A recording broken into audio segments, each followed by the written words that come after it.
bass in your face.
Oke, welcome back to my channel bersama saya Julian di konten Gitar Second JKT. Nah, buat teman-teman yang baru bergabung atau baru pantengin channel saya, bantu like, komen, share, serta subscribe-nya dulu ya, supaya channel saya makin berkembang dan saya makin semangat lagi buat konten-konten selanjutnya. Nah, untuk kali ini, tema konten episode kali ini gue bingung jujur, karena ya saya nggak pernah nyangka saya bakal ada di tempat yang memang menurut saya impian saya sih, dimana memang isi gitar ini semua gitarnya vintage semua. Dan pastinya teman-teman nanya ini di tempat siapa. Nah, karena si pemilik ini pengen dijaga privasinya ya kan, ya saya juga nggak bisa nyebutin. Dan tujuan saya kesini ya memang saya pengen maintenance sih. Tadinya saya juga sudah kenal cukup lama nih sama teman saya, bukan temen sih, lebih ke abang lah.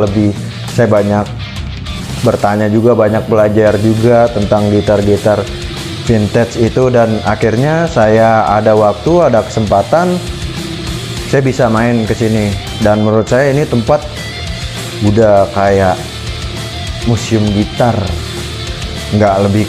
bukan toko ya, karena kalau di toko kan lu ke toko ini lu bisa jual gitar ini banyak, dan ini ya gue pastiin ya nggak banyak juga orang yang memang punya gitar di sini. Karena kalau dari ujung tadi kan di pembukaan awal juga udah saya record ya kan, dari klasiknya Yamaha, terus ada Prince juga, di sini juga ada Grand Suzuki, ada Morris, ada Yamaha, bahkan ada Ibanez, dan yang memang Gel Ace, dan ini juga wah banyak deh yang memang gitar nggak pernah saya temuin. Dan menariknya lagi, ini gue sangat apresiasi juga nih. Ternyata di sini, di salah satu pemilik gitar ini, dia bikin gitar produk lokal, produknya Mas Haris nih, Heart. Menurut saya udah worth it banget dengan harga yang dibeli sama si pemilik ini. Tapi saya nggak akan membahas detailing ke gitar ini ya, karena kan saya kontennya memang lebih ke mau bahas semua kata biar kebagian semua ya kan. Nah, ini salah satunya saya memilih 3 versi gitar ini karena ini menurut saya gitar impian saya yang memang nggak pernah saya nyoba juga sih, nggak pernah dapat juga. Nah, di gitar ini ada 3 versi nih dengan brand yang beda-beda. Kalau untuk masalah jenis dia sama ya, dari tipe dia maksudnya Dreadnought. Nah, cuman dia beda, kita bisa bilang nama lah, beda lama. Kayak ini kan yang lagi saya pegang, pasti teman-teman nyangkanya pertama di seri ini ada juga nih versi Ibanez, mungkin lebih ke Hummingbird ya kan, tapi ini Grand Suzuki tipe DOP ya. Kalau saya nanya tadi, saya nanya sama pemiliknya, ini tipe DOP. Jadi menurut saya, wah gokil sih. Untuk gitar ini pembuatan tahun berapa nih?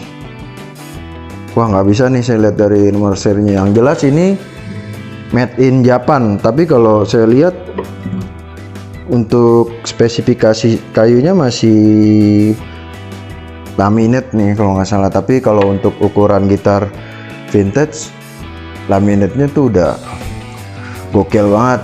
Nah, dan yang di tengah gitar ini yang saya pegang ini Ibanez Flower nih, Jepang juga nih.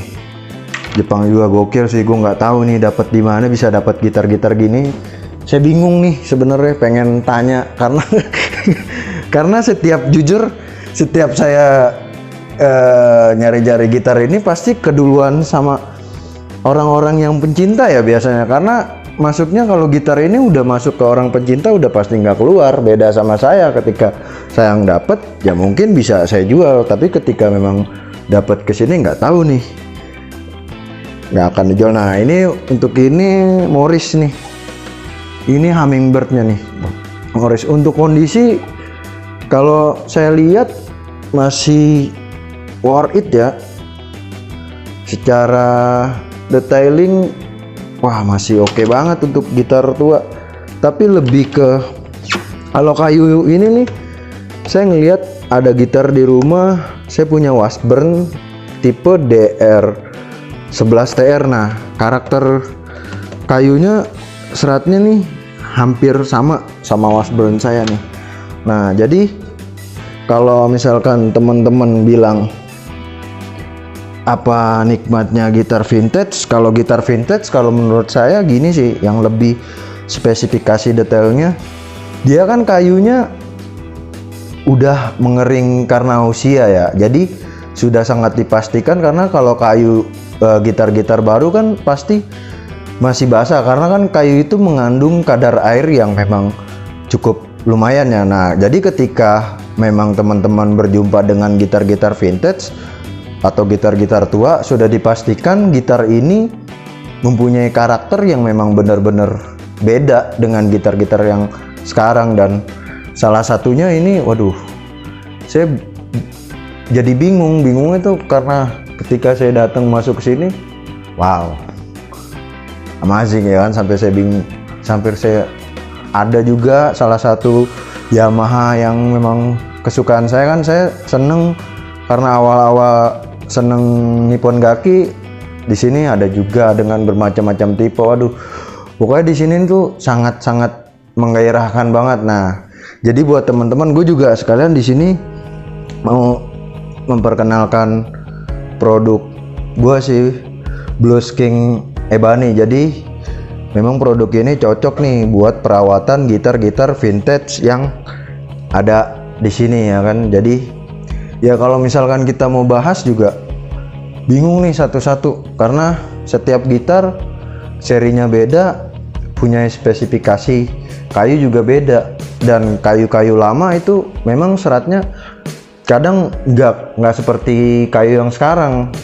Seratnya ini tapi jenis kayunya bukan ini ya kan, hampir-hampir mirip tapi beda tipe. Dan gue pasti butuh belajar lagi, makanya kan gue di sini juga dapat ilmu banyak banget. Gue nanya-nanya ya kan, karena kan ya gue memang baru terjun tahu dunia gitar-gitar vintage, dan ternyata wah menggairahkan banget, yang sangat, aduh, salah satu impian lah. Gue pengen di rumah gue tuh pengen seperti ini. Jadi ketika orang masuk ya memang gue ngerasain di sini auranya bukan kayak di toko ya, kembali lagi ke museum gitar kalau gue lebih nyebut itu. Nah jadi ya teman-teman juga mungkin pasti, gue nggak tahu ya, mungkin teman-teman udah ada yang kesini atau enggak. Yang mudah-mudahan sih gue orang yang pertama nih, apalagi gue bisa ngonten di sini. Waduh, termasuk terima kasih banget lah untuk yang si pemilik gitar ini, yang kembali lagi namanya nggak mau disebut dengan alasan privasi. Kita hargai teman-teman. setiap orang punya privasi, karena ya orang kan ada juga yang pengen dikenal, ada juga yang ngejaga privasi karena memang dia nggak pengen diganggu. Jadi kita hargain itu. Yang penting gue bisa sedikit banyak ya ngasih info aja, maksudnya ini loh contoh gitar-gitar vintage yang memang ada, yang selama gue berdagang gitar pun gue belum pernah nemuin nih yang gitar seri ini. Nah pastinya di kesempatan ini gue lebih nambah ke feeling gue sih buat gitar, misalnya karakter ini lebih kemana, ini kemana, pokoknya intinya gue lebih banyak belajar aja ketika gue di sini. Dan gue juga yang ngucapin terima kasih lah buat pemiliknya. Oke, mungkin cukup sekian ya untuk konten kali ini dengan tema kita membahas gitar vintage. Mungkin the next selanjutnya ya, karena ini senarnya juga masih nggak tuning semua, masih dikendor-kendorin, jadi kita nggak bisa nge-review dengan karakter suara, tapi kita cukup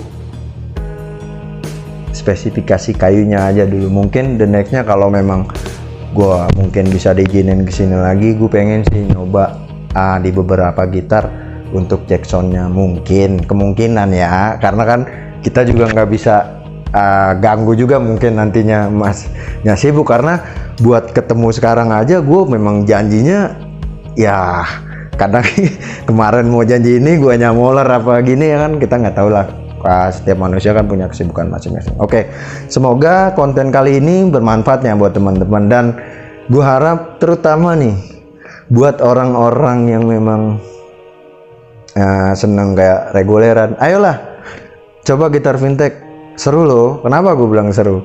Pertama, gitar itu udah discontinue.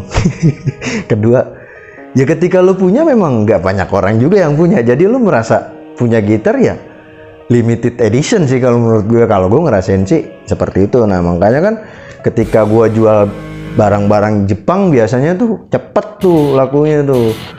Ya gue nggak tahu pembelinya mungkin memang pencinta vintage atau memang dia seneng karakter gitar Jepang ya kan. Nah oke, mungkin ya cukup sekian ya, semoga konten gue bermanfaat buat teman-teman semuanya. Mungkin the next episode-nya gue akan sering buat konten jalan-jalan tapi dengan tema yang beda-beda. Nah gue juga ngucapin nih terima kasih nih buat teman-teman yang udah bantu like, comment, share, serta subscribe-nya, karena dengan like, comment, share, subscribe kalian gue jadi semangat nih buat bikin konten-konten berikutnya. Oke, sampai ketemu di episode selanjutnya, bye bye.